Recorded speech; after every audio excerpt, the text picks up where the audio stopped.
Okay, we're going to go to Southern California to Juventud Guerrera. And anyway, how are you doing these days? How are you, man? I'm doing really good. We're here with Brian Alvarez and as well. Good to hear you, man. Thanks for the interview. Oh, you're very welcome. What have you been up to in the last couple of weeks since the deal in Australia? Well, after that happened in Australia, I've been, I was trying to clear my mind and to think about what I'm going to do, and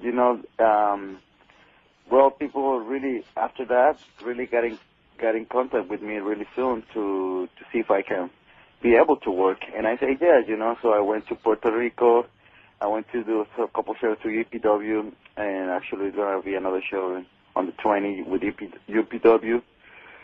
So I mean, I'm just trying to get my thing clear, to make the people understand too. That was just a mistake to happen, but it's not the determination of my career,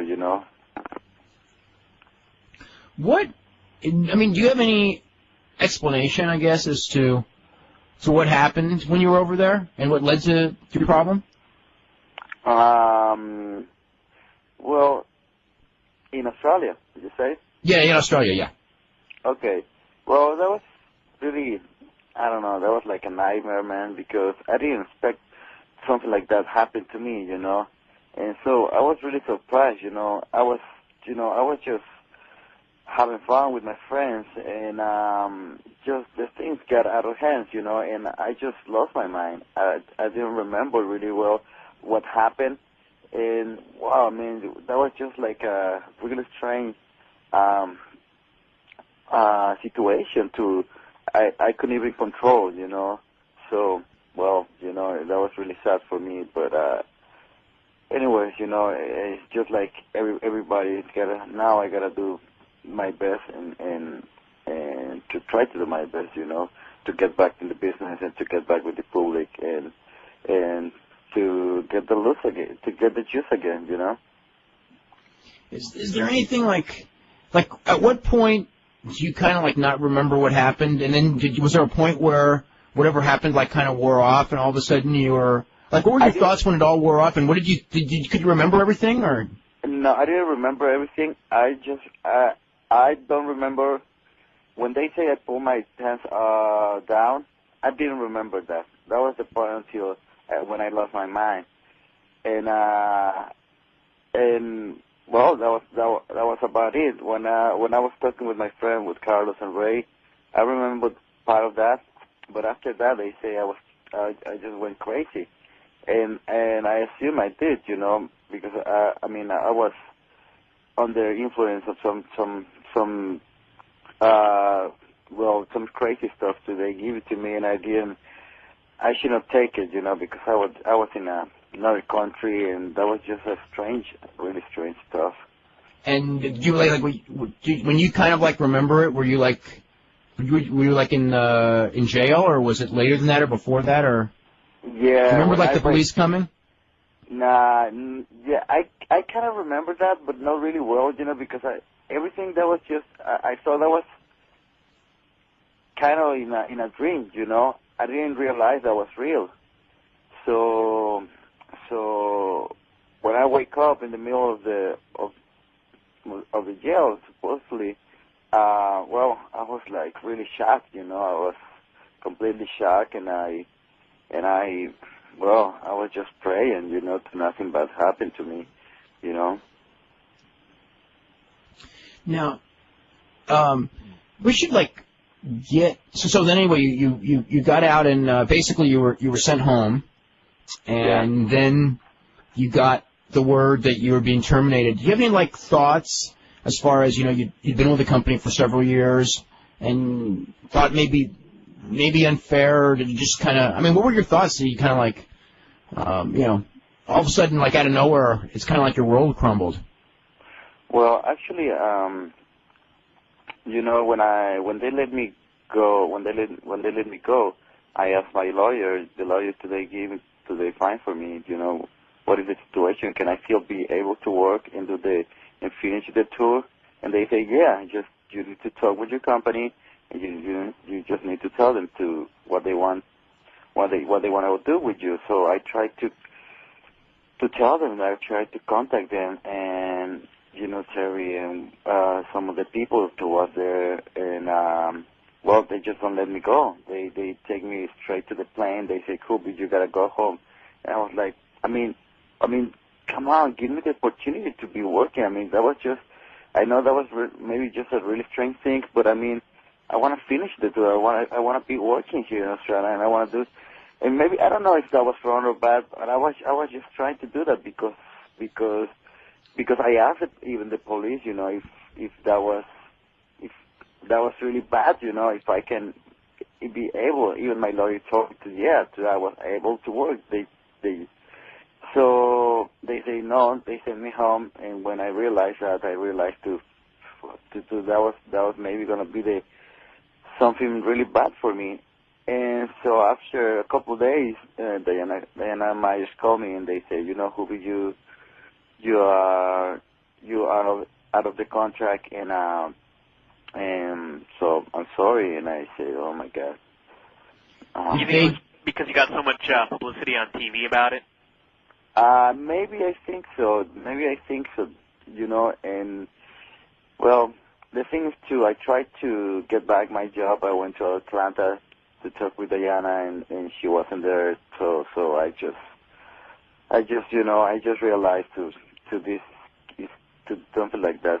Oh, that was something that gotta happen to me. I don't know why. Maybe I was the guy to make the consequence, But I mean, I just my thought was to, in that moment, I just gotta be strong, Gotta be strong, like always I've been, and just trying. Right now, I'm just trying to get back the respect of the people, because I'm not a really bad guy, I just make a mistake, just like like everybody, and well, it's a really bad and sad situation, for a worker like me, Oh yeah. Now you last week went back to AAA, and Pena. It's been several years since you've worked for him. How did that all go? That was really good, that was really interesting, for me, because I didn't expect Antonio Pena went to the show, because that was not a TV show, that was just a big show. So I was flying from Mexico, and I saw Antonio Pena, and he was there, just to see me. So we went to Tijuana, and for some reason we didn't talk, we didn't have a good conversation. So the next day he fly back to Mexico, and then I stay here, in California. So I think he wants me to work with him. He wants me to do something with the company, with AAA, and maybe I do. I mean, I got a lot of things to do. I mean, I would like to be working. My priority is to be working here in the United States, and with the same people and with the same ambient. I like AAA, and I'm not saying it's bad. Maybe I can go there and do really good stuff for the company too, But right now, my priority is to be working here in United States, and well, I don't know, maybe I can do something for them too, We talked a little bit about the recent stuff.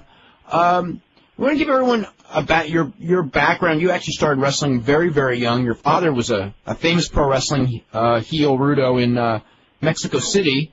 And was that kind of like where you got your start? And did you also have, are there other members of your family that have done wrestling? No, just my father. Yeah. Yeah. And did you start going, to matches with your father at a very young age? Yeah, when I was really young, I used to go with my father. I used to watch my father in the ring, and even when I was like 6, 7 years old, I used to go to the gym, and I used to train with some other Songs wrestlers, and I used to play with them in the gym, and the father used to be the referees, and I really got a good memories about that, And when how old were you when you first started wrestling professionally? 16. I was getting 17. Between 16 and 17. Now, when I would have first saw you in AAA, how long had you been wrestling then? When you first started being getting on television in Mexico? I think 18, something like that. 18. So probably a little over a year? Uh-huh. Yeah. And how was that transition like? Because first year or so that you were on AAA, I mean, you kind of became a big star in a hurry. Yeah. You know, I mean, it was really difficult for me because in the beginning I was trying to be a babyface because I used to get a lot of moves, you know, and crazy stuff in my mind, you know, to actually have. And so that was my intention, you know, be a babyface and can't be flying around and do crazy spots. And you know, my father was one of the biggest healers in Mexico, so he told me, you know, son, you gotta be a healer, boy. So I was like, no, man, I don't want to do that. I mean, I'm so young, and I'm really light also, you know. My weight is not so big, so let me be a babyface. And he got mad, you know, just like every father, you know. So you gotta do this because I'm this and this and that. And I was like, oh fuck, so I have to. So in the beginning, you know, in Mexico, you gotta carry on the baby face. You gotta be a base for the baby face. So that teach me a lot to me, you know, teach me how to be a good heel in the beginning of my career, because later on I realized what is to be a baby face. You know, so I think was good because now I got the compliment to know what is to be a heel and to know what is to be a baby face, you know. And the first years I was working in the very beginning of the programs, you know, in the very first matches, and after maybe a couple months, maybe a year, Rey Mysterio and Psychosis, they was already working almost on the main events in AAA. So they give me the opportunity because I was doing well. They give me the opportunity to be working with them, and from there I just jump. You know, I just make a big explosion, and Rey Mysterio and myself, we start to work again with each other, and from there we start to make this new generation, you know, with Psychosis, Super Calor, Winners, some of those guys, you know. That was a really wild time in AAA. It was kind of like, I just remember going to those shows in Tijuana and some of the other cities. It was really spectacular wrestling. Now, I thought that you were, it was actually fortunate that you were a heel because you made such a natural opponent for Ray, and you guys, you know, you were a little bit bigger than him, but you weren't. So you could play heel off of him, but you were all, you know, basically his size, so you could kind of fight even back and forth. And, you know, you and him had, like, sensational matches, plus you could do the father, son, uncle, nephew thing. You know, you had great tag matches, too, in that time period. Yeah. Yeah, we did a couple of matches against uncle and nephew, against father and son, in Tijuana, Mexico, and a couple of cities in Mexico, and that was really interesting also. Now, when during this period, I mean, is there any match that you had with Ray? Because, I mean, you had some matches with Ray on Mexican TV. You had matches in ECW, later in WCW. You probably wrestled him, I don't know, 50, 100 times. Is there any one of those matches that stands out more than the rest? You know, in Mexico, there's some too I remember. When we did a match that was car against car in a cage, and that was hilarious, man. I mean, we used to do a lot of spots, crazy spots with from the top of the jail, and a lot of Frankensteiners and a lot of suplex, you know, Japanese shells. You know, we was really, really young, and well, I mean, I watched that and I get excited, you know, because it's like, wow, I mean, it's a lot of good stuff, you know. Even in ECW, you know, the first matches that we have in ECW, that was really, really exciting for me until now, you know, because that was the thing to make us jump until here, you know. And well, a couple good matches in WCW, but I think the beginning is the best, Yeah, Son, what? I guess if you look back, is there any specific thing, or just a series of circumstances in WCW? Because you came in, you were wrestling those same kind of matches that you had in ECW, and then you've had a lot of great matches in WCW, but at the same time, as the years went on, did you feel like maybe that like your good matches were not appreciated by management, or wasn't helping you to have good matches, or was there kind of that mentality that like you're not pushed to excel? Yeah, that was really, really difficult in WCW, in the beginning. I mean, they saw me, and they saw to everyone wrestler in Mexico is going to be like me, so they brought like a bunch of Mexican wrestlers. And that was good for them, and I mean, that was really good also for everybody, and also for the American crowd, because they could realize what is the lucha libre style, It's really exciting, It's really exciting, and that's what the people want to see, exciting things. So I think the only bad thing with the lucha libre is that they don't have any psychologists, They don't know how to play in a match. They just been jumping around and around, and that is good and that is exciting, but here you gotta have a compliment, So when I just started, it was really, kind of, because in that moment I couldn't even speak English so well. So I was just trying to do my best, I was just trying to go outside and to do the best I can. And, I got a lot of good helping, but I got a lot of bad steps, with the bookings, with the bookers, and with the people. So maybe they don't want to give me a real push since the beginning, because maybe I was coming from Mexico, maybe because I was so young, or maybe because I didn't speak English. Oh, that was a lot of circumstances. They don't let me go through, until now. So, but I think if you got a good mentality, and if you're really a hard worker, and if you got a lot of passion for what you do, you can go through, basically that's what I did. What was your first reaction when they told you they wanted to take your mask? Well, you're not gonna believe one thing. I just saw this match. I never see that match. I just saw that match like 2 days ago, and wow, man, that was one of my most memorial matches that I have in mind, because that was '98, and that was my first push. And they told me, Juby, you want to do this? And I was like, no, I don't want to lose my mask. That's my tradition. My father's still wearing the mask, still having the mask in Mexico for maybe 20 years, and I'm going to lose my mask after a couple years. I don't want to do that. They say, well, we are not asking you. You have to do this. And I was like, fuck, I didn't know what to do, but that was my first push, and I was on TV, and I was doing well, and I was having really good matches, and I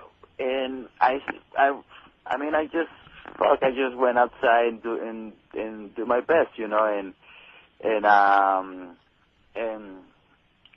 well, I think after that was really good actually for me and for the people, because I think without the mask I can have a better contact, physically, and with the people, with the crowd. And I think that here in America they don't care too much about the mask, and I realized that, and I'm happy about it, now I don't really care about it. I think that was a good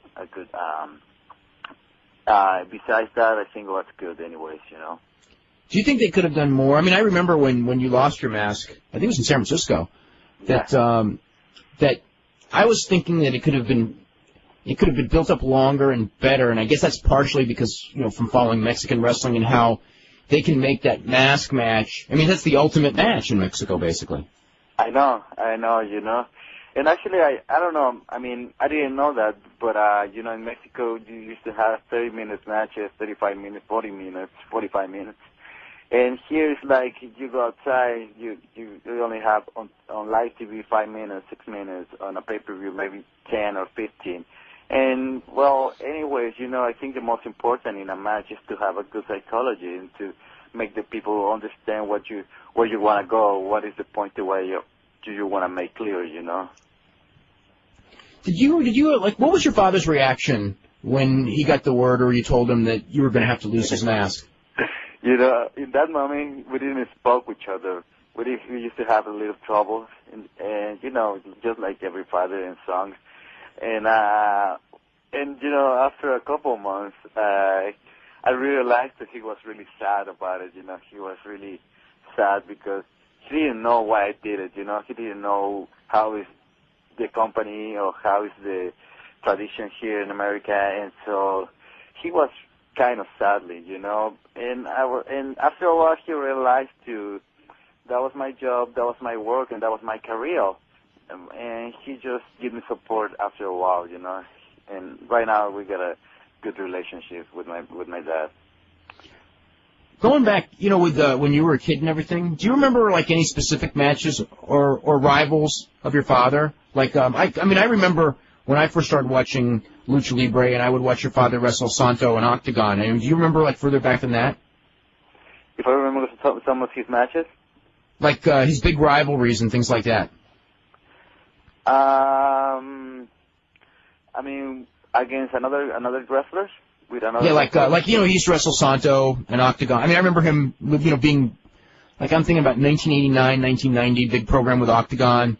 And I remember seeing him in Japan with Santo, and always wrestling with those guys especially. I told this my father. That what I realize now. To I've been working here in America. If you want to get over, you gotta be a baby face. You have to be a baby face. Otherwise, it's really difficult. And he said, son, you're right. Here in Mexico, there's a couple guys just like Octagon, like Santo. They are not the greatest wrestlers, but like they are babyface in Mexico. The people it's all the time with them. And it's really difficult for a heel to get over. Even when my father got over, and was really respectful. But anyways, in Mexico, that is the tradition, and that was just one of the things that my father told me. This is from William Gallagher, who says, All Japan has hired many of the luchadors that were let go by WCW. That's right, because Halloween's been there, Damien's been there, Super Colo's gone, and Psychosis is going in January. And would you be interested in joining them, going to All Japan? Right now I'm interested in almost everything. I just need to know what is the expectation and what would be the results. If I go there, I just wanna do a good thing for me, and for the people, for my fans too, also. Now, a lot of people may not know, but now what's your status? I mean, you have a family, you have a young child. And are you basically living in Mexico City or Southern California, or kind of go back and forth? I'm back and forth, I'm back and forth because, like I told you, I'm trying to keep my name alive here. And, actually, I'm thinking about AAA also, but I didn't know until, and I didn't know nothing about it because I know WWF says to, maybe they're interested in me, but not now, so maybe I just gotta wait. And to keep my things clear, and show everybody too. I'm a straight up person, and well, that's basically it. This is from Rob Bahari, who says, what did you think of AAA? Now seeing that and compare that to when you were there several years ago. Well, for me, it's like, if I go back there, I really gotta have to have a good conversation with Toño Peña, because what I want to do is something different. I just don't want to go back and be one of the Vatos Locos or one of those guys. I want to go back maybe, and I want to do really good stuff, something to I know I can do, and I know I can turned that company really well, with some really good ideas. And if I do that, I really gonna have to spend more time in Mexico. But I didn't know nothing until I spoke with him, and if he's interested, and I know maybe he will, maybe we can do something really good stuff, for AAA, because it's the same thing for AAA since a couple of years. It's the same status, and they don't. It's still good, still maybe exciting, but they don't change. They don't have the creation that they used to have when Rey Mysterio and myself was there, And maybe Rey Mysterio is not going to be there, but maybe I can grab some ideas from here, from the American culture. Now, when you started getting to be a pretty big star in AAA, your style was not. I mean, there was a lot of lucha libre in your style, obviously, but you had there's a lot of Japanese wrestling in your style. Was that from watching? Obviously, it's from watching videotapes. Were there any Japanese, whether it be Satoru Sayama or any Japanese wrestlers that you really liked that really kind of influenced your style, or was it maybe just Eddie Guerrero? That was a little bit of everybody, but basically the Japanese style and also American style. The American style is the psychology, how to sell, and the Japanese style is just the strongest. The how to make a suplex, how to and the psychology also. All Japan, they are the best. Misawa and Kawada. I mean, they are the best for me, and I learned a lot from them. Also for the heavy junior weights, like Liger, like Benoit, also Eddie too, also, and I got a lot of influence from them, and also for Tiger Mask, the first one in Dynamite Kid. Yeah. Some of your favorite people to wrestle, both in Mexico and here in the U.S. Excuse me? Who were some of your favorite people to wrestle down in Mexico and? Well, the same people down here, I mean, I used to have a good. Well, actually, there's a couple guys who they still in Mexico, like Winners. Now it's Abismo Negro. There's another one too. He used to be. He's Blue Panther nephew. Oh, Black Warrior? Yeah, Black Warrior. Oh, he's super. Yeah, he's really good. And super crazy also. Yeah, oh, yeah. But besides that, there's no really young guys, they're most of them, they are really like 40, 45 years old, and, it's just a different style. Well, have you seen Ricky Marvin? Yeah, no, I haven't seen him, I didn't know how it's him, and I don't know how it's his style. Very good flyer. I think he's pretty young too. Yeah. All right. Yeah. When you were in WCW, a lot of the guys on top were older guys and slower, and they worked the American style. And would you have wanted to be on top and have to work with those guys, or were you happy being able to work with the light heavyweights like Jericho and Ray and Scos and everybody? I think that's a good question, and because I was really interesting to be working with Kevin Nash, with Booker T. Maybe with Hogan, one time I spoke with him and I told, and even the same thing I told Kevin Nash, man, if you and me, we work with each other and we do a program, not just with me, with the young, like Rey Mysterio and because if you really want to work with us, with the young guys, you don't have idea how over you're gonna be. And he was like, yeah, maybe we will, but he never did it, he never did something really serious about it. He was just playing around, maybe because he was afraid to, or he just don't want to put us over. But that was not the fact, the fact is everybody's going to be over, just because we are going to be doing something together, and it's going to be, that was going to be so interesting for the people, for the crowd. But they never want to do it, they are really jealous. And they just want to keep his clique together, They never want to let somebody pass, And that was really absurd, really bad. did you get frustrated as far as in WCW when you got, like, let's say you and Billy Kidman, just as another period, you were doing some of the best matches. You were doing the best matches in the company for a while there. And yet when it was over, it's kind of like there was nothing new for him and there was nothing new for you. And, you know, it was kind of like you did all those matches and it was like you would think that it should elevate both of you, and instead you just kind of stayed in the same position. Yeah, you know, that was some point that we got really frustrated, you know, because after we have the best matches and we got the crowd, the most exciting moments in the night, and so they even they don't care, you know. They was pushing guys to they don't even. I mean, they was putting a lot of money and a lot of productions, you know, and people today don't even deserve it, you know, and that was really frustrated for us. But you know what you can do when you are young, and what you can do when you have the whole company almost against you, you know. So that was just maybe take the things easy, you know, and go with the flow, and maybe just catch the opportunity later on, you know.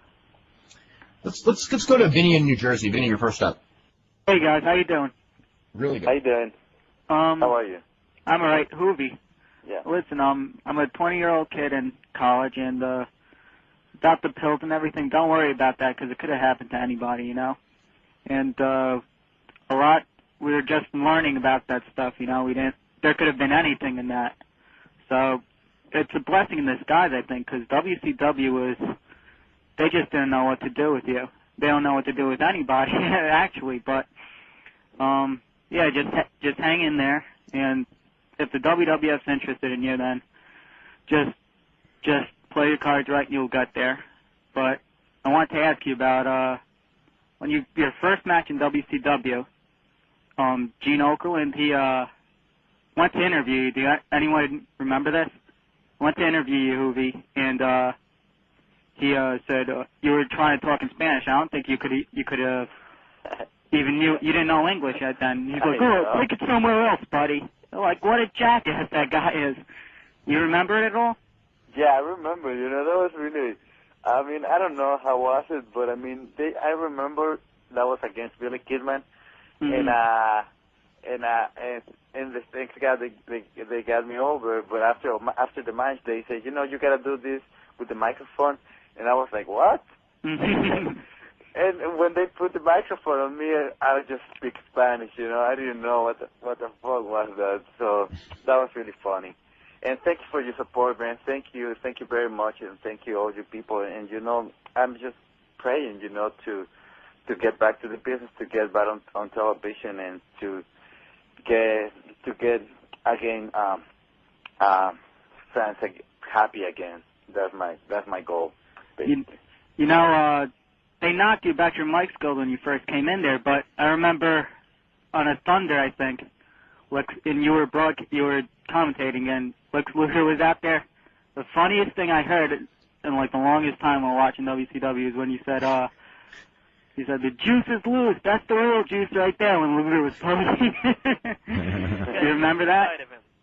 Yeah, I remember that. Did you get heat for that? Yeah, I got a lot of heat, but I got a lot of good things, you know. Uh-huh. I got a lot of good support, too, you know. How did they approach you about that job? What did they tell you to do when you were out there? Nothing, man. I mean, they just told me, you know, you want to do this, because I did it before to have a complete show. I did just for one match. No guidance. And after that match, they told me, you know, you want to do it again in a complete show. And I was hurt, you know. That was after I broke my elbow. So I said, yeah, why not? So they put me in the microphone, and I was just losing, you know. They just got loose right there, baby. One more thing about Raw. I don't know if you guys touched on it before, but the show seems so much more enjoyable without Triple H GH there. I'm so sick and tired of seeing him. I mean, to me, he's awesome, but I don't know. He's so much of anybody. Exactly. That's true. He's a great worker. Great mic skills, whatever, but I can't stand seeing them involved in every angle. It's ridiculous. Yeah, too much of anyone isn't a good thing. You're right. Mm-hmm. Yeah, it was kind of good to have a break, but I think they took too many guys off. It almost seemed like Yeah, Jericho wasn't there. A lot of people weren't there because basically the whole thing revolved around Foley. and That was Vince. overkill. Just like, I think we should start a word count, see how many times JR uses the word hellacious. I had like 10 times I heard him say it last night. I mean, he's the best broadcaster out there, but enough's enough with that word. Well, he's true. I don't know what to say. It's true. It's true. All right. Thanks for taking my call, guys. Okay, you're very welcome. Thank you. What do you I think wanna of ask some of the you- top guys in the WWF? I know you love The Rock, and what do you think of some of the other guys? In WWF? Yeah. Yeah. Oh, well, I mean, there's a lot of talent. There's a lot of good people, too. I can work with them and have great matches, and I'm really excited if they just give me the opportunity to work with one of them, no matter who, I know I can burn the house, baby. And What, I like everybody, I like, I don't know, I mean, everybody, basically, What? Tell everyone the story about when you first met The Rock. Well, that was in Miami. We arrived in Miami, and now I sleep on the plane, and when I wake up, he was in front of me, like at 2 or 3 steps in front of me. So I said, "Oh my God, this is not possible," So I was trying to hide, And so he went out of the plane. And I was waiting for about 5 minutes, a very good time, to let him go, So when I went outside, he was there waiting for me. And I was like, oh my God, it's not possible, And he said, "Hey man, how are you? How you doing?" And I was like, I was shocked, for a moment. I was like, "Hey man, how you doing? How are you? Good to see you." And he was, "Hey, nice to meet you, and what you've been doing, and I like your matches with Rey Mysterio. I think you're very talented, and I just saw the last match that you have with Rey Mysterio, and that was great. That was hilarious." And I was like, "Oh my God, this guy is telling me that to me," and I was like, "Oh my God, you know what? This is a pleasure for me. Thank you very much, and you're the great one." I was trying to play it around, and he said, "No, man, you're the juice." and that was really really funny. He's a really respectful people and a really a happy people. And then he said, "Where you coming from?" And I was like, "Coming from I don't know where." And he said, "And did you say finally the juice has come back?" And I was like, "No, man, I didn't. That was not my intention. I don't want to do that anymore." And he said, "Don't worry about it. I like it. I think that's entertainment." And I was like, "Wow, thank you, and thank you, and bye, this and this," and that was really funny, Let's go to Todd in New York. Todd, you're next up with Hoovy. What's up, Dave? Brian? Hey. Hey, Hoobie Juice. How's it going, man? How's it going, man? Pretty good, thank you. I got 2 questions for you. I'm a big fan of yours, by the way. I hope to see you back sometime soon. First of all, I was wondering what you thought of the WCW racial discrimination suit. Obviously, I don't want you to burn any bridges or anything, but just sort of the general validity of what some of the luchadors and some other wrestlers in the company think. The Sonny Ono thing. Basically, about the other guys, I don't know, man. I think, I don't know. It's really difficult to answer that question because I don't know why, I don't know why. Maybe because I realize maybe because of the politics, basically.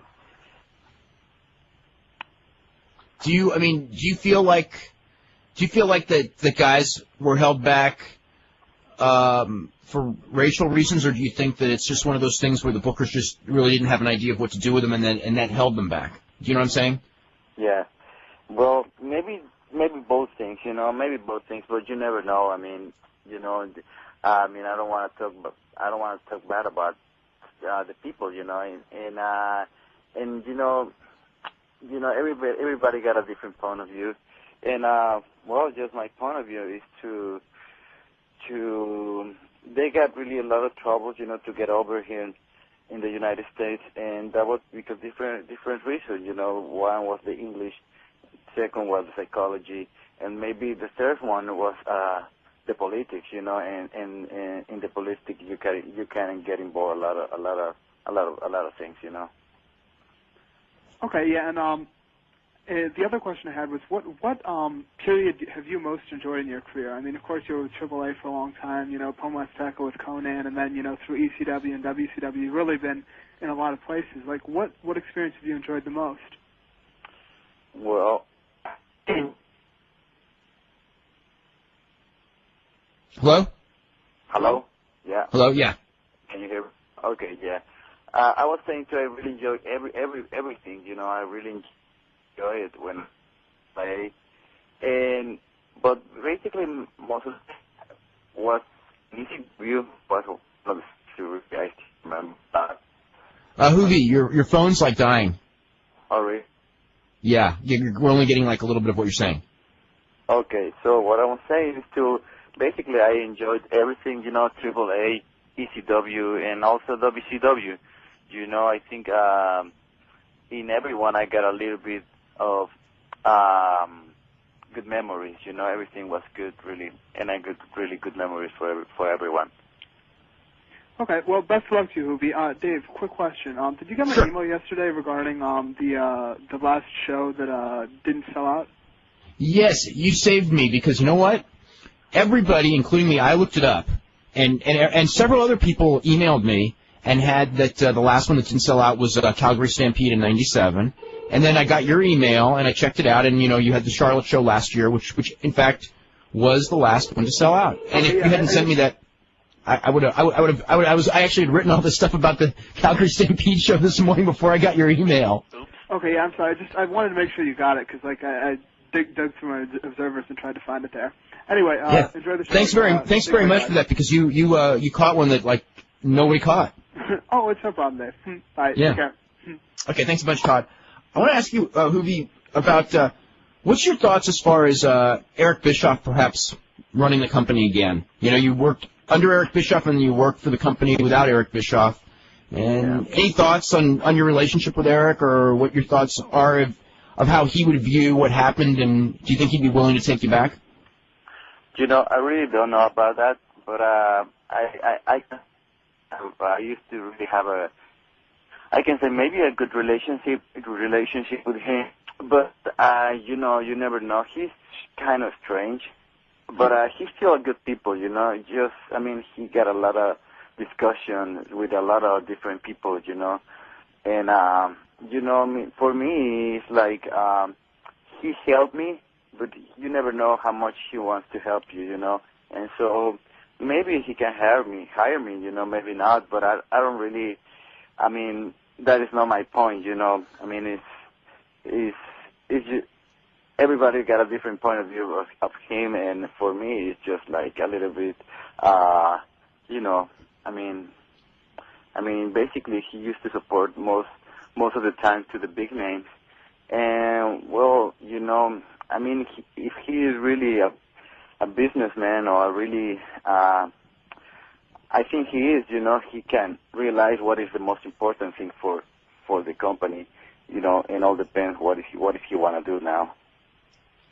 Also, real quick, I want to throw two names by you. One I know you know very well, another I don't know if you do, but somebody asked about this. Everything that's happened, you know, you grew up kind of like, I guess, watching Jushin Liger with his matches in Japan, and then you finally got to wrestle him. You even got his belt, although he didn't bring the belt to the ring. And that match was the match that you broke your elbow. And I know that, like, you were real upset with him for not catching you. I mean, have you talked to him at all in the last year or so, or is it just kind of like he left and you kind of never really resolved it? You know, I mean, it was really strange for me because, you know, I used to watch him, you know, I used to see his videos and everything, you know, I used to have a lot of respect for him. And so when I was doing the match, you know, he was there, you know, he was, you know, putting attention in everything, And I say, you know, man, I'm gonna do this fly out tonight. Can you catch me? And he said, yeah. And I realized he will, you know. And so when I did it, I fly too high, really too high, you know, just to break my own fault, you know. I just put all my trust in him, and I got a little bit afraid because he saw me so high, or because he just moved at the last minute, you know. He moved, and I see that again one time, and I was like, I mean, he just moved, you know, in 1 second, and in that second I was in the floor already. So after the match, he said, you know, just, I'm sorry, man, I'm sorry, and I'm sorry, you know. He never said nothing about it, why he did it, or why he didn't catch me, or he didn't say nothing. He just said, I'm sorry, you know. And I realized maybe that was not intentionally, but anyways, you know, I mean, well, I just maybe lose a little bit of respect, you know, not in the way of what he does, you know, just in the way in what he did in the match, you know. When there's another wrestler, I don't know if you've seen him or not, but somebody asked about him. Have you ever seen Shima Nobunaga? Actually, he was in WCW for a little while, although he's gotten a lot better since then. He's one of the Ultimo Dragons guys. No, I haven't seen him in a while. No. Yeah.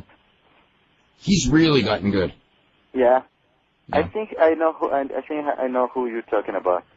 Yeah. Yeah, he came in. He was in WCW for a couple of shows and did some 6-man tags, and then, you know, just kind of disappeared. I think that was Dragon's last match. The 6-man tag? No, he had a singles match with Shima. I don't remember. I remember him showing up. I mean, I know he did. I remember like he did a couple of matches. I remember because he wrestled Jericho once too. Mm-hmm. But he started. The first one was a 6-man tag. The reason is there was this match. It was the opener on a Nitro or a Thunder. I don't remember which one. And I had never heard of Shima Nobunaga, and I don't think that I may have heard of Judo Su and Sumo Fuji, but they were a trio against, and I don't remember who, but they had this spectacular match, and I was going like, who are these guys? You know what I mean? You know, when you have these guys that you've never heard of, and they're on Nitro, you immediately think it's probably not going to be very good, let alone, you know, like that good. And then it was one of those things like, man, these guys are good. And then it was like, well, they'll probably never get another. Yeah, they'll get buried next. Yeah. Yeah. Do you ever have that feeling sometimes, like somebody would come in and have a good match, and you would just think like, oh boy, you know, now they're not going to get a push? Yeah, I know what is that feeling, and I've been feeling that feeling for many times. You know, you see one guy and you say, maybe this guy is going to get good, he's going to get better, and you never see him again. You know. Yeah. Have you wrestled for Ultimate Pro before, or is this your first time? No, I wrestled the last month. I did a match with them. Yeah. Did you enjoy? I mean, how was the show and everything?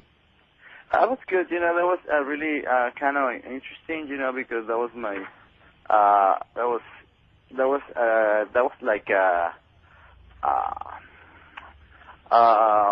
like a little Royal Rumble, you know, with cruiserweight guys, little light guys, and I did a running, and I was beating everybody, and at the end I put over his champions, you know. So, you know, that was kind of interesting. Do you know Christopher Daniels? I think so. Yeah, I mean, have you seen him wrestle or anything? No, not at all. Okay. I know he's on the show. I think he's their champion. Brian, okay. Daniels is their UPW champion? Last time I checked, he was. Yeah, I'm pretty sure he is. Yeah. All right. Let's go to Chris in Long Island. Chris, what's going on? Hey, how's it going? He kind of answered this before, but this is one of the questions I had. I guess obviously then he's okay with The Rock. There's no heat there from his mocking The Rock on Nitro and Thunder. There's no problems there between him and The Rock. Oh, The Rock was like, he laughed about it, didn't he? He laughed about it, okay. Because I haven't heard all the show. I only caught some of it, and so I don't want to, if I repeat anything you guys have already touched on, and I apologize. Yeah. Hoovy, he pretty much laughed about it, right? When you talked to him about, like, you're doing finally, the juices come back and all that? So would he, if you were to go to WWF at some point, does he think something with The Rock would be done, at least, maybe not so much a program, but, something where he's mocking him and Rock kind of comes out and plays off of that and pretty much, I guess, and, buries Hoovy just as far as the interview goes, kind of like he does with everybody, but would he be up for doing something like that? Or is that something he's like looking forward to doing if he were to get there? Is do a little something with The Rock based on the way he used to mock him in WCW? So I think that could be really entertaining if they did that. I don't know. I have some ideas when you bring that up. Did you hear all that, Hoovy? Yeah. Any thoughts about that? I mean, it's just, I think it depends about WWF, what they want to do with me, and what is the idea they want to do with me. And, I mean, in my mind, do whatever, I think the most important is to be entertainment for the people, and I mean, be with The Rock, it doesn't matter who, or with who. Okay. Also, too, does he have, as far as if you were to go there, the one difference between the WWF and most of the promotions that Hoovy's probably worked in, the ropes are, a lot of Hoovy's moves are springboard moves, and their ropes really aren't equipped for that, not the type that he's been doing, at least not in the center of the ropes, because I noticed guys like Taco kind of have to go over to the, near the turnbuckle to do some of his moves, and a couple times he first tried to do them, he almost killed himself doing it. So is that a concern of his? He wouldn't have to completely change his style or anything. It's not like he just lives off springboard moves, but a lot of his moves, basically rely on that, and he probably won't be able to do some of them in the WWF. So is that something he's thought about at all, or how would he maybe try and work around that the same way Taka did, or? Basically, I don't. Sometimes I've been thinking about it. But it doesn't really bother me at all because I know I can do my thing. I know I can. The ropes are really a little bit high than WCW, but that doesn't matter. The most to be entertainment is to have good matches. And I think I can. Oh no, absolutely. I know. You're an incredible worker. I know the first time I ever saw you work was actually in ECW. I think the match you had with Mysterio was the first time I ever saw him. And I saw those, and I had just seen the matches with Ray and Psychosis, and as soon as I saw the matches with Hoovy and Ray, I thought, and there's not a knock on Psychosis, but I thought Hoovy was much better than Psychosis just from seeing him, and I just thought the matches were much better, and so I was wondering why that, the Psychosis Ray feud was hyped so much as this incredible thing, which it was, but I was wondering why I'd never heard of Hoovy over here in the States, and I was very impressed the first time I ever saw him, and I think you're just an incredible worker. So I hope, wherever you do end up, I hope they utilize you the right way. That's the one fear WWF doesn't really have a track record of pushing small guys and small, Latino wrestlers. But with being that your personality, they might actually do something with you, and that you have the charisma to work around that. I really hope they do if they do pick you up. There's always a way if you really want it. There's a way. There's a way. Anyone that's that talented, there's a way to get them over. The idea that you can't, it's a question of you don't want. You don't want to, but it's not so much not want to as much as the mentality is just kind of not there. Some people have this idea, and it's just like this equates this, and it's like small guy equates someone on the bottom, and it's like if you're a little bit more creative, you can find ways to. I'm not saying like small guy is going to main event WrestleMania, right? But there's things that you can do to make them a very entertaining part of the show, especially because they wrestle different. Hoovy wrestles differently than almost anyone in the WWF. In fact, pretty much anyone. Right. So, and it's always good to have something different on the show rather than when every match is the same, or you want a variety. That's what makes a good show. Lose Crash Holly in the shuffle. Yeah. They still don't. Like they know they got some good ideas with Crash Holly, but then when they're in between good ideas, they have no idea. You know what I mean? It's like all they tried, the only time they've ever, other than when that was still comedy too, but the only time they ever tried to push guys like Kai and Tai was really when they would do comedy, make them like, the skits. Yeah, the Japanese comedy, going out drinking with them and make them like the goofy little Japanese guys. And I mean, and to some extent that is entertaining if you do it in the right way, I guess. And there's comedy that they can do with that, and it's good. But there's got to be a way of getting not just the small guys, but just the foreign wrestlers in general, even the ones that don't speak English, without being that stereotypical like Japanese American hating heel or the typical like Eddie Guerrero character that they have out there now, and that WCW tried to push off.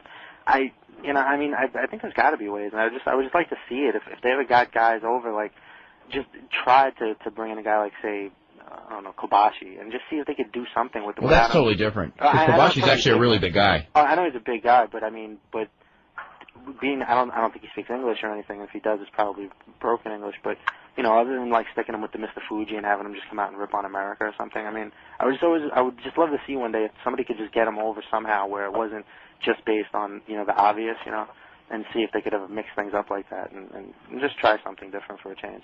Well, you know what it is? It's writers. Hey, the thing with the writers that they have now is that the writers, their version of wrestling is the WWF, because that's what they know. So they learn, so they're writing based on WWF knowledge that they have combined with knowledge of comedy from the television shows they've written. Right. So you don't have, it's like if you had a writer who, Bob Mould would have actually been an interesting one. He worked for WCW for a while, but never really had a lot of input.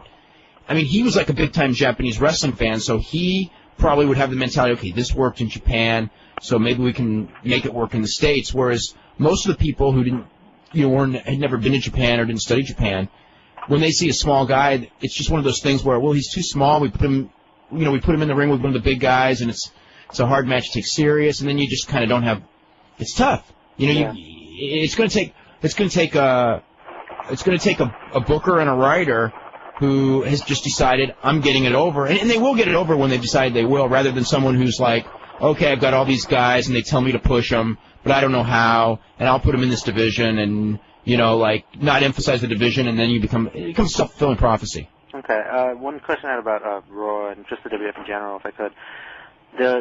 On last night's show, they were pushing all these injuries, the Al Snow thing with the cinder block, the China pile driver and everything. Do you think they're maybe, or subconsciously trying to make up for the whole Triple H car thing? Just that since that was done so poorly and just was so insulting to everybody, and even Triple H too supposedly has herniated discs and he's in traction now. But meanwhile, the car thing didn't put him in traction, but this Hell in a Cell match put him in traction. Do you think they're just trying to maybe get around the car thing and just level things off again so that people are back to? So maybe they realize that by them not selling I think they overdid it. I think they did too. I was thinking the same thing because they've used I think it was only on Big Show, so that might not count. But I know they did the cinder block thing before, and just seeing a cinder block break over somebody's head is kind of unrealistic as it is without their face being smashed in. But I think maybe they realized when they did that, since they caught so much flack for it, that it was going to be hard for them to ever do any kind of angles where to put anybody over like is just hurting somebody, like the Spike Pile Driver on China.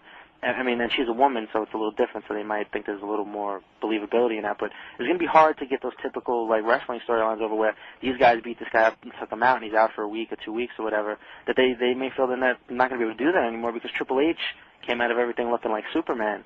If you want to get everything over, the point is to not do anything for a long time before you do something. Mm-hmm. And then you make a big deal out of it rather than do it 6 times in one show. Yeah, I think that. But I think so many times last night that it just meant nothing. But that's kind of the way they do things now. Anyway, everything's so rushed; they don't take time for things anymore. Just in general, not just the WWF, but I don't think they would take the time to do that and hope we forgot about it. I think they were just doing it and hoping to shove it down our throats so that we realize, hey, wow, look at these guys get hurt. I think they were doing it more for a storyline for Mick Foley. Yeah, that's true. For Mick Foley, because Mick Foley's going to be taking time off. So I think that's the storyline is more than the idea of we're trying to make up for the. I don't think that the making up for the Triple H thing even entered anyone's mind, because I think that they kind of felt that, okay, we need to have a whole bunch of guys hurt to make the storyline work, and so they just had a whole bunch of guys hurt all in one show. Not that the whole thing hurt. I think I emailed you about this a few days ago. I think that car thing alone kind of hurt. It didn't really hurt just to me and to some of the fans. It kind of hurt the way they were trying to sell that cell match as being so dangerous, because if we couldn't see a guy get seriously injured from the car fall, then what were we to think was going to happen to anybody, especially Triple H being a guy that survived the car, in that match that was going to hurt them or bring them near death or in their career, or, all the things they were trying to sell about the match. And plus, I know they were selling the fact that all the injuries, all the bumps that HBK and Foley took in their other matches led to the shortening of their careers. But the cell match that ended Foley's career was based on a stipulation, not just the injury. It's not like they sold that he had to retire because of the bump he took, or that and you know, do you know what I'm saying? As far as like, I do know what you're saying. They're almost assuming too much knowledge because you know, Sean's career didn't end in the Hell in the Cell. Yeah. But you know, I don't know if it shortened it or not. It probably didn't lengthen it. That's right. for sure. And as far as Foley, I mean, the one thing with that match, the famous match that he had in Pittsburgh, is, I mean, he was hurt real bad. Right. You know, and everyone knows. I mean, everyone knows he was hurt real bad. Right. But they I love how they've rewritten history in what order the bumps took place. Yeah. I was just that's exactly. Everybody was saying that. Yeah. I said that the through the cage bump happened first, and then he says I brought him back up to the top of the cage and I threw him off through the table, and I was like sitting there just thinking, how can you? And that's one match. I mean, you can go back to other matches like the time Foley and Shawn Michaels were talking about their match that nobody remembers. There's certain matches you could do that and get away with it. That's the one match you couldn't. But that's the one match you couldn't really, because that's the one match that everybody, whether they're a Smart or Mark or whatever, everybody knows that match. I mean, that's the one. Well, the thing is, maybe Undertaker just forgot. He might have forgot, but why? I mean, that was pre-tape too. This is but almost that's a pre-tape that they could have stopped it. Yeah. And, you know, you're totally right on that because you know the thing with that match is there's really only 3 moves in that match. He went off the top, he went through the cage, and he got slammed on the thumbtacks. Yeah. And nobody remembers anything else because there really wasn't anything else in that match. Not really. And everyone has. If you didn't watch that match live, the fact is everyone has seen a videotape of it, whether it's in Beyond the Mat or whether it's on 2020 or where it's been on WWF TV 500,000 times. That's the one match where everyone knows those 3 bumps in order. And because the whole thing to the match too was after he took that first bump off the cage and everybody thought the match was over and they were taking him out on a stretcher. They thought it was legitimately over, or they were just going to sell it that it was over. Then he came back up and climbed back up, and that was that huge pop that he got from the crowd for getting off the stretcher after everybody thought he was dead or not going to be able to wrestle anymore. And that whole thing, that's why it was so fresh in everybody's mind too, because it was so shocking that it was so early, and then the rest of the match was built on the fact that this didn't even stop him. You know what I mean? So I was just kind of like, especially because it was a pre-tape. If Undertaker forgot, so be it. You know, but if they could have said, "Cut, hold on, let's just reverse that," or just splice they should have do something. But I don't know. Yeah, that's not the kind of mistake they usually make. What was your thoughts on matches like that? I mean, like the real crazy bump off the top of a cage 15 feet. You know, I mean, it's what do you think of all that? I mean, you've never really done anything. I mean, your stuff is more spectacular moves in the ring and spectacular dives out of the ring rather than falling from 20 feet. Well, you know what? I used to do a lot of crazy shit like that. Well, not exactly like that, but in cage, you know, in Mexico, and well, you know, there's some points that you don't even care about what you're doing, you know. And I know Mick Foley, you know, he's just like a crazy motherfucker, just like everyone of us, you know. And I mean, he's just one of those guys who they don't care, you know, and they just want to do the most crazy things they can, you know. And I mean, it's just really, really strange, but at the same time, it's really exciting, you know, and it's one of the most memorable things for the wrestling fans, you know, in this moment, at this time.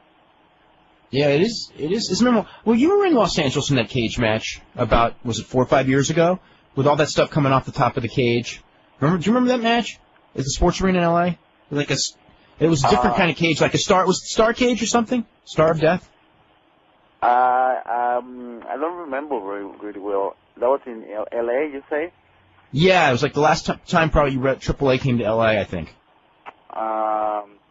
Yeah, I think I remember now. Yeah, I mean, that was just one of those things, you know, really crazy. And it just depends what is your moment, you know, what you want to do or what is the expectation for the people, you know, in that moment, you know. And so I can tell, you know, it's really exciting even for us, you know. It's really exciting for us doing that crazy things, you know. What do you think? How far do you think you can go safely? You know, doing something. Has there ever been anything where that you've done it and then afterwards you've gone, oh my God, that wasn't very safe. Now that I think back on it. You know, I mean, everything is different, you know, and maybe I don't want to. I mean, even if I saw like one bomb like a couple years ago, and I say I don't want to do it again, maybe in the next year I get the opportunity to do something more crazy than that, and I will do it, you know. and I will do it because that's my job and that's what I love, you know, and that's what I love to do. Chris, anything else? Where you've gone? I will yeah, if I could ask. Well, let the Blood Prong guy and then you can go. Okay. I don't know if this was touched on earlier. Again, like I said, I couldn't hear the show, but was Hoovy, while he was in WCW, was he ever by any of the people that that had power, the Nashes or the Hogans or whatever, was he ever like directly kind of made aware of the fact that they were going to hold him back, or that were they ever? Were they ever like? I mean, they don't tell you. You just sort of just learn maybe it. not with them directly, but like kind of like that whole vanilla midget story that he would say about Malenko and Benoit. Were there ever things that he knew that, or was it that was he lucky because he was friends with guys like Conan and Mysterio and they were kind of friends with Nash? So that's one of the reasons that those guys were given a break and weren't treated the same way that the other luchadors like La Parker and so on were. That that he was actually given somewhat of a chance, maybe because for whatever reason Nash was friends with Ray and everybody, or did he ever get the feeling that he knew he was being held back, especially when he'd have those great matches with Kidman and guys, and it would just be squashed?